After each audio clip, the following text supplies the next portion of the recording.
Hello दोस्तों, अभी हम लोग डिस्कस करने वाले हैं सीटिंग अरेंजमेंट के एक सर्कुलर टेबल पे।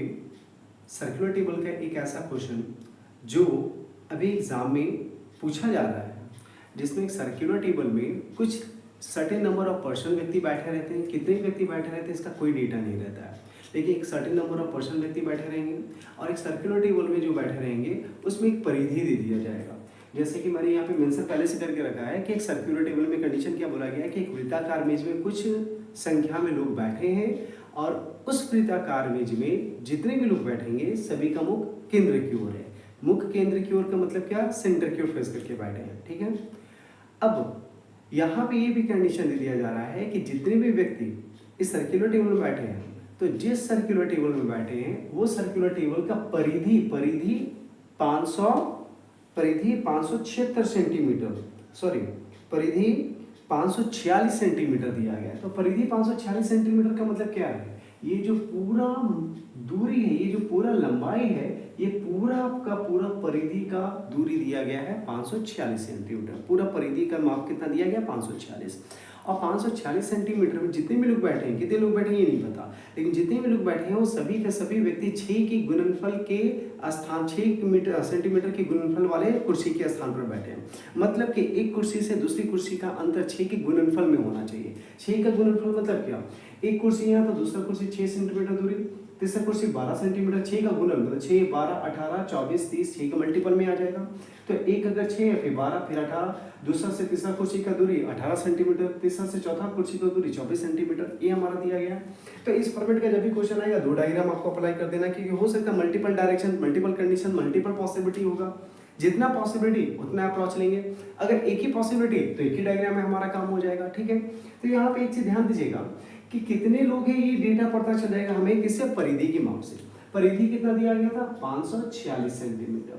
546 सेंटीमीटर को 6 के मल्टीपल के सेंटीमीटर की कुर्सियों के स्थान पर बैठाना है। तो 6 के मल्टीपल की कुर्सियों को बैठाना है, तो कहाँ तक बैठाना है, तो एक ना इस संख्या तक बैठाना है, क्योंकि 6 के मल्टीपल का टेबल में आ रहा है। 6 के मल्टीपल के टेबल में इस प्रकार से इतने स्थान तक बैठाना है, इतना कुर्सी लगाना है कि सभी को जोड़ने पे 546 सेंटीमीटर आ जाना चाहिए। तो यहाँ तक कितना है कुर्सी, 78। चूंकि ये 13 कुर्सी लगाएंगे तो यहाँ से यहाँ तक का जो दूरी है, जैसे 6 सेंटीमीटर, 12 सेंटीमीटर, 18 सेंटीमीटर, 24 सेंटीमीटर, इस प्रकार से जितनी भी कुर्सी है हर कुर्सियों की दूरी की संख्या को, सेंटीमीटर को जो दूरी दिया गया है उस सभी को अगर जोड़ दिया जाए तो अंत में कितना जाना चाहिए, 546 सेंटीमीटर। ठीक है, तो इस प्रकार से कितनी कुर्सियां हमारी लग गई है, 1 2 3 4 5 6 7 8 9 10 11 12 13 कुर्सी। मतलब ये कंफर्म है कि 13 number of person 13 number of chair है और 13 नंबर ऑफ चेयर में कितने लोग बैठेंगे, तो 13 लोग बैठ सकते हैं। लेकिन कितने लोग को बैठाने का ये बात किया जा रहा है, ये तो डेटा बताएगा। अगर हो सकता है 13 कुर्सी में 10 ही लोग को बैठा है, 3 कुर्सी वैकेंट रह जाएगा। तो इस प्रकार से आप लोग का डेटा के बेसिस पे हमारा सारा का सारा कुर्सी में पोजीशन, नंबर ऑफ पर्सन बैठे जाएंगे। ठीक है, कौन सा कुर्सी में कौन सा व्यक्ति बैठेगा आगे का डेटा डिसाइड करेगा। तो जब भी ऐसा क्वेश्चन आएगा कि भाई एक वृत्ताकार मेज सर्कुलर टेबल में एक limited certain number of person facing centre करके बैठे हैं और उस सर्कुलर टेबल का परिधि दे दिया जाएगा, तो इसी प्रकार के फॉर्म में आपको ये अरेंजमेंट, ये डायग्राम बना लेना है। ठीक है, क्योंकि ये क्वेश्चन सबसे ज़्यादा आप लोग को पता है कि ये क्वेश्चन सबसे ज़्यादा इंपॉर्टेंट होता है बैंकिंग के पॉइंट ऑफ व्यू से, और बैंकिंग का भी एग्जाम कंटिन्यू आ रहा है। ठीक है, तो इस फॉर्मेट से आप लोग ये देख सकते हैं कि किस प्रकार से कम समय में इस फॉर्मेट का क्वेश्चन अगर आ जाए तो कैसे हम लोग उस क्वेश्चन को अप्रोच लेंगे, किस प्रकार से कौन सा डेटा अप्लाई करना है, किस तरह से सॉल्व करना है। ठीक है, तो यहाँ पे ये डायग्राम हमारा तैयार हो गया है। ऐसे डायग्राम के बेसिस पे, इसी डायग्राम में जितने भी कुर्सी उस कुर्सियों में हम लोगों को बैठाएंगे आगे के डेटा के बेसिस पे। तो डेटा देख लेते हैं, डेटा क्या कहना चाह रहा है। तो आगे का डेटा क्या दे रहा है कि एक दूसरे की दूरी पे, ये तो हो गया 6 सेंटीमीटर के 6 के क्रमागत गुणक में, मतलब 6 सेंटीमीटर के दूरी पर, ये तो क्लियर हो गया। ए आई के बाईं तीसरा बैठा है। कौन बाईं तीसरा बैठा है, ए। किसके बाईं तीसरा में, आई। तो आई कहाँ बैठेगा ये अभी नहीं पता, लेकिन आई जहाँ ही बैठेगा उसका बायां, पहला दूसरा तीसरा में कौन बैठेगा, ए। तो ए के, आई के बाईं तीसरा में ए बैठेगा, लेकिन अभी तक कौन से क्वेश्चन बैठेगा कि दोनों की दूरी कितने सेंटीमीटर की है ये पता नहीं है, तो इसको अभी छोड़ देंगे, रफ में रख लेंगे। ठीक है, जब तक डेटा का एग्जैक्टिव पोजीशन पता नहीं चलेगा तब तक हम उस डेटा को अप्लाई नहीं करेंगे। जब पोजीशन पता चल जाएगा एग्जैक्टली अप्लाई करना है, और नहीं पता चलेगा तो आपको रफ में अप्लाई करके रख देना है, रफ में छोड़ देना है, और वो हाईलाइट होता रहेगा कि हाँ भाई इसको अभी अप्लाई करना बाकी है। नेक्स्ट, के और आई के बीच में दो व्यक्ति बैठे हैं, तो के और आई के बीच में दो व्यक्ति, तो आई और के के बीच में दो व्यक्ति, तो आई और ए के बीच में भी तो दो व्यक्ति हैं, तो दो व्यक्ति यहाँ पे कर देंगे, दो कुर्सी लगा देंगे, तो आई और ए के बीच में भी दो व्यक्ति, आई और के बीच में भी दो व्यक्ति। लेकिन कंडीशन क्या था कि आई के लेफ्ट में ए होगा, तो इसका मतलब राइट में के होगा। ये क्लियर हो गया, ठीक है। आगे क्या बोल रहा है, एम एल के ठीक दाएं बैठा है। कौन दाएं में बैठा है? एम। किसके दाएं में? एल के। तो एल जहां बैठेगा उसके तुरंत दाएं में एम बैठेगा, लेकिन एल कहां बैठेगा, एम कहां बैठेगा, अभी तक कोई कंफर्मेशन नहीं है। जब तक डेटा एग्जैक्टली नहीं बताएगा हम अप्लाई नहीं करेंगे, हम उसको प्लेसमेंट नहीं करेंगे। आगे क्या बोल रहा है, एच 72 सेंटीमीटर की दूरी पर जी के बाएं बैठा है। जी के बाएं 72 सेंटीमीटर कौन होना चाहिए? एच। तो देखिए 72 सेंटीमीटर की दूरी कहीं दिख रही है क्या? हाँ दिख रही है, 72 सेंटीमीटर है ना। तो एच जो है जी के बाएं 72 सेंटीमीटर में होगा, तो जैसे ही जी बैठेगा उसके बाएं 72 सेंटीमीटर किसको बैठा देना है? एच को। तो जी जैसे ही यहाँ बैठेगा 72 सेंटीमीटर की दूरी पे एच जी के बाएं भी बैठ गया, और कितने दूरी पर? 72 सेंटीमीटर। ये क्लियर हो गया। दूसरा पॉसिबिलिटी नहीं आया तो इसलिए यहाँ पे इसको अप्लाई नहीं करेंगे, अगर अब पॉसिबिलिटी आएगा तब हम इसको अप्लाई नहीं करेंगे, अदरवाइज इसको एज इट इज छोड़ देना है, ठीक है। नेक्स्ट क्या बोल रहा है, ए और डी के बीच की दूरी 18 सेंटीमीटर है। ए और डी की दूरी कितनी हो जाएगी? 18। तो ए जहां बैठेगा, डी जहां बैठेगा, बीच में 18 सेंटीमीटर। तो यहाँ पे हमको एक चीज नजर आ रहा है कि ए और डी के बीच की दूरी 18, ये भी हो सकता है डायरेक्ट 18 सेंटीमीटर, या ये भी हो सकता है ए और डी यहाँ तो 6 और 12 18, दो पॉसिबिलिटी। तो दो पॉसिबिलिटी में एक पॉसिबिलिटी इस डायग्राम में, एक पॉसिबिलिटी इस डायग्राम में हम अप्लाई कर दो। तो यहाँ पे क्या कर देते, ए और डी की दूरी 18, लेकिन ए कहाँ डी कहाँ अभी कंफर्म नहीं, तो ए और डी के बीच में 18 सेंटीमीटर हो गया, और यहाँ पर ए और डी के बीच 18 सेंटीमीटर, 6 और 12 18, दो पॉसिबल था। ए यहाँ तो डी यहाँ, और ए यहाँ तो डी यहाँ, क्योंकि अभी तक पोजीशन एग्जैक्टली पता नहीं चला है। अब ए और डी बैठ गया है, तो भाई जी के लेफ्ट में 72 सेंटीमीटर में एच होना चाहिए, तो जी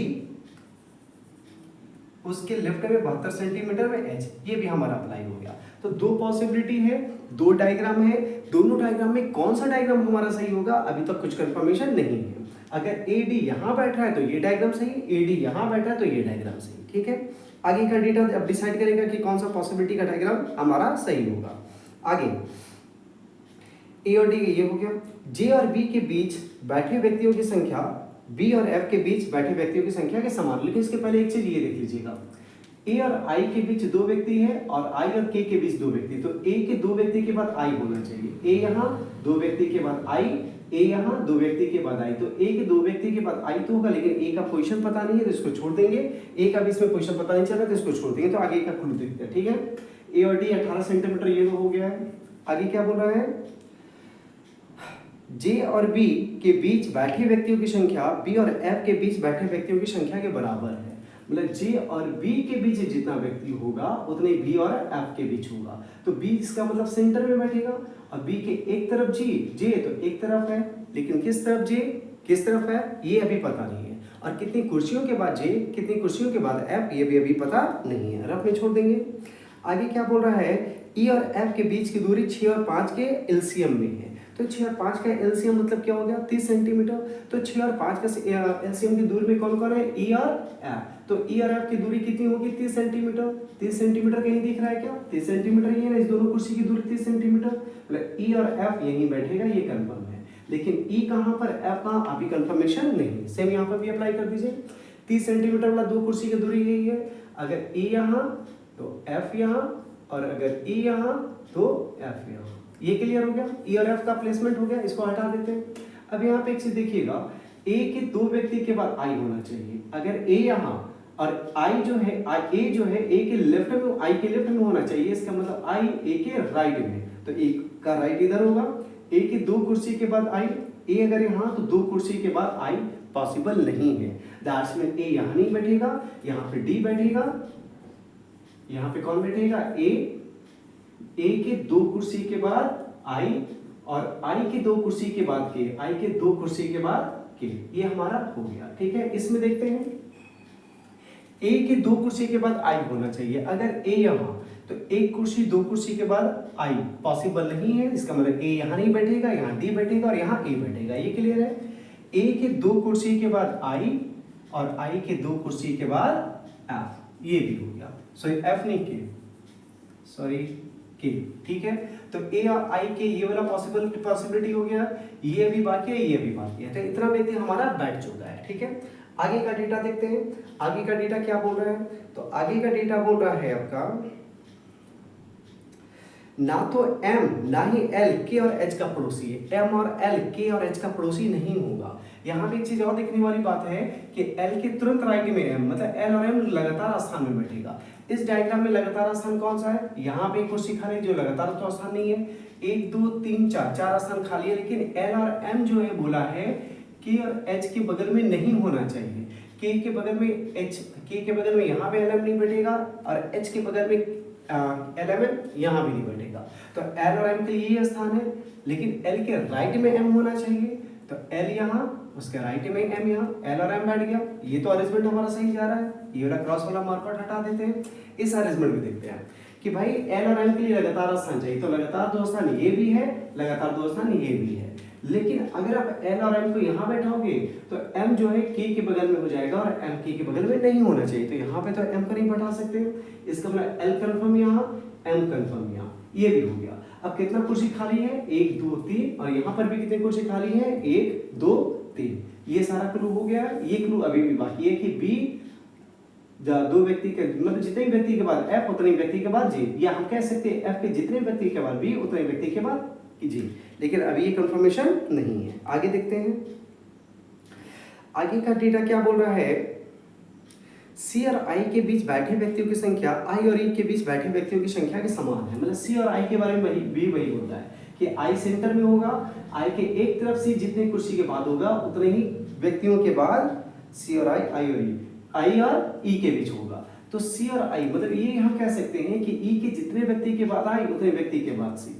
तो यहाँ पर E के कितने व्यक्ति के बाद I, यहाँ पे एक चीज देख सकते हैं, E यहाँ और यहाँ अभी कंफर्म तो नहीं है, लेकिन E अगर यहाँ, अगर E यहाँ, तो एक व्यक्ति के बाद I, एक व्यक्ति के बाद, ये पॉसिबल नहीं है। इधर से देखेंगे E के 1 2 3 के बाद I, 1 2 3 के बाद, अभी पॉसिबिलिटी बहुत सारा आ रहा है। यहाँ पर भी आ जाएगा E के एक व्यक्ति के बाद I, E और I है ना, I तो ऑलरेडी बैठा हुआ है। तो E और I के बीच में क्या हो रहा है? E के जितने व्यक्ति के बाद I उतने व्यक्ति के बाद E C होगा। तो एक चीज ये नोटिस कीजिएगा कि I और E ऑलरेडी बैठा हुआ है, I भी बैठा हुआ है, E यहाँ या यहाँ भी कंफर्म नहीं है। तो I अगर सेंटर में है तो उसके एक तरफ E तो एक तरफ C, जितने कुर्सी के बाद E उतने कुर्सी के बाद C। अगर I के एक कुर्सी के बाद E तो I के एक कुर्सी के बाद C पॉसिबल है। I के तुरंत बाद E तो I के तुरंत बाद C पॉसिबल है। अभी ये कंफर्म नहीं हुआ। इसमें देखते हैं I के तुरंत बाद E तो I के तुरंत बाद C पॉसिबल नहीं है। मतलब ये कंफर्म हो गया कि E यहाँ नहीं बैठेगा, E यहाँ बैठेगा और यहाँ पे F बैठेगा। तो I के एक कुर्सी के बाद E तो I के एक कुर्सी के बाद C, ये हो गया। दो कुर्सी अभी भी बाकी है। अब ये दो कुर्सी किसके लिए? JBF के लिए, लेकिन इसको थोड़ी देर में देखते हैं। यहाँ पे अभी कंफर्मेशन नहीं आ रहा, ठीक है। तो यहाँ पे JBF के लिए क्या बोल दिया था कि F के जितनी कुर्सी के बाद B उतनी कुर्सी के बाद J। तो F के एक दो कुर्सी के बाद B, B के दो कुर्सी के बाद J। ये तो हमारा अरेंजमेंट सही हो गया, मतलब कि बन गया। अब इसमें देखते हैं, ये अभी तक डिनाई नहीं हुआ, ये भी हमारा अरेंजमेंट बन रहा है, लेकिन आगे का डेटा डिसाइड करेगा कि ये सही होगा या गलत। अगर ये सही हुआ तो ये गलत होना चाहिए। कुछ ना कुछ, कोई ना कोई क्लू ऐसा होगा जिसमें से दोनों अरेंजमेंट में से किसी एक अरेंजमेंट को गलत होना पड़ेगा। आगे क्या बोल रहा है? C या E K का पड़ोसी होना चाहिए। C या E किसका पड़ोसी होना चाहिए? K का। तो C या E K के बगल में होना चाहिए। तो C तो K के बगल में नहीं है, लेकिन E K के बगल में, ये सेटिस्फाई कर रहा है। अब बोल रहा है C या E K के बगल में होना चाहिए। तो K के बगल में C को या तो यहाँ बैठाइए या तो यहाँ बैठाइए, ठीक है। अगर आप C को यहाँ बैठा देते हो तब कंडीशन क्या हो जाएगा कि I की जितने कुर्सी के बाद C उतने कुर्सी के बाद E। तो I के एक कुर्सी के बाद C तो एक कुर्सी के बाद E, ये हो जाएगा। लेकिन अगर C को यहाँ बैठाओगे तो I के एक दो तीन कुर्सी के बाद C तो I के एक दो तीन कुर्सी के बाद E नहीं हो पाएगा। मतलब C कंफर्म यहाँ, E कंफर्म यहाँ, E अगर यहाँ तो यहाँ पर F, ठीक है। और F और B के लिए क्या था कि F के जितनी कुर्सी के बाद B उतनी कुर्सी के बाद J। तो F के एक कुर्सी के बाद B यही ना बैठेगा, तो एक कुर्सी के बाद J अप्लाई नहीं हो रहा है, पॉसिबल ही नहीं है, तब ये अरेंजमेंट अब जाके डिनाई हो गया। ये अरेंजमेंट डिनाई, ये अरेंजमेंट हमारा सही नहीं जा रहा, ये अरेंजमेंट हमारा बिल्कुल सही सेटिस्फाई हो गया, तो ये अरेंजमेंट हमारा सही है और इसी अरेंजमेंट के बेसिस पे जो भी क्वेश्चन पूछे जाएंगे उसका आंसर दे देना है। ठीक है, तो इस प्रकार का परिधि वाले क्वेश्चन से जो अब पूछे जा रहे हैं उस परिधि वाले क्वेश्चन में दो डायग्राम आप लोग अप्लाई कर लीजिएगा। यहाँ पे जो परिधि रहेगा उसमें आपको बोला जाएगा कि कितने कितने सेंटीमीटर, कभी 6 सेंटीमीटर, कभी 7 सेंटीमीटर, कभी कभी 8-8 सेंटीमीटर की दूरी पर, मतलब 8-8 सेंटीमीटर नहीं, 8 के गुणनफल वाले सेंटीमीटर की दूरी पर कुर्सी को रखना है। अगर एक 8, दूसरा 16, तीसरा 24, चौथा 32, इस प्रकार से। तो ये डायग्राम हमारा सही हो गया। अब इस डायग्राम के बेसिस पे 5 क्वेश्चन हमसे पूछे जाएंगे, 5 क्वेश्चन के आंसर दोगे 5 नंबर मिलेगा और 5 नंबर जाएगा आपके पॉकेट में। तो ये अरेंजमेंट है आपका। इस वीडियो के थ्रू आप लोग देख सकते हैं कि इस क्वेश्चन का किस तरह से आंसर बनाया गया है, किस तरह से लॉजिक अप्लाई किया गया, किस तरह से अप्रोच किया गया, और यही अप्रोच के बेसिस पे जो अपकमिंग एग्जाम में आपका सीटिंग अरेंजमेंट में सर्कुलर टेबल बेस्ड क्वेश्चन आएंगे उसका आप अप्लाई कर सकते हैं। इस क्वेश्चन का ये जो अरेंजमेंट है, ये अरेंजमेंट का क्वेश्चन ऑलरेडी हमारे टेलीग्राम पेज में क्वेश्चन दिया गया है, उस क्वेश्चन को भी देख सकते हैं। और टेलीग्राम पेज में बहुत सारे क्वेश्चन आपको दिए जा रहे हैं, उस क्वेश्चन को भी आप लोग अप्लाई कर सकते हैं। ठीक है, मतलब उस क्वेश्चन को भी आप लोग देख सकते हैं और उसको फॉलो कर सकते हैं। तो इस क्वेश्चन